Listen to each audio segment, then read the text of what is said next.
ગાંધીનગર સહિત ગુજરાતમાં મોટાભાગની આરટીઓ કચેરીમાં લાયસન્સને લગતી તમામ કામગીરી બંધ રાખવામાં આવી હતી। ગુજરાત મોટર વ્હીકલ વિભાગ ટેકનિકલ ઓફિસર એસોસિએશન દ્વારા રાજ્યના વાહન વ્યવહાર મંત્રીને પોતાના પડતર પ્રશ્નોનું નિરાકરણ લાવવા રજૂઆત કરી હતી, પરંતુ નિરાકરણ ન આવતા અંતે રાજ્યની તમામ આરટીઓ કચેરીમાં લાયસન્સ સહિત અન્ય કામગીરી ઠપ કરવામાં આવી હતી।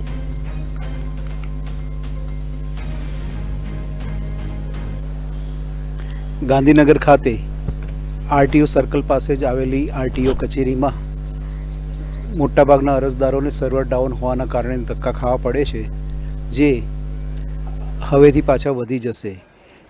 આરટીઓના કર્મચારીઓ ગુજરાતભરમાં હડતાલ પર જવાના છે, જેના કારણે મેમોથી લઈ લાયસન્સ કઢાવવા સહિતની બધી જ પ્રવૃત્તિઓ ઠપ થઈ જશે। આ કર્મચારીઓની માગણી છે કે તેમને પ્રમોશન અપાતું નથી અને બઢતી પણ અપાતી નથી। એમાં પ્રોબેશન પીરિયડ 1-2 વર્ષના જગ્યાએ 3-4 વર્ષ થઈ જતાં આ કર્મચારીઓની મુશ્કેલીઓ વધી ગઈ છે।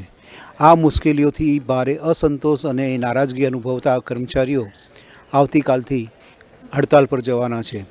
આ હડતાલના કારણે વાહન ચાલકોને પારાવાર મુશ્કેલી પડશે, પણ જોઈએ કે આજ રાત સુધીમાં તેનો કોઈ ઉકેલ આવે છે કે કેમ। કેમેરામેન પ્રદીપ કડિયા સાથે જયેશ મેવાડા, પાટનગર।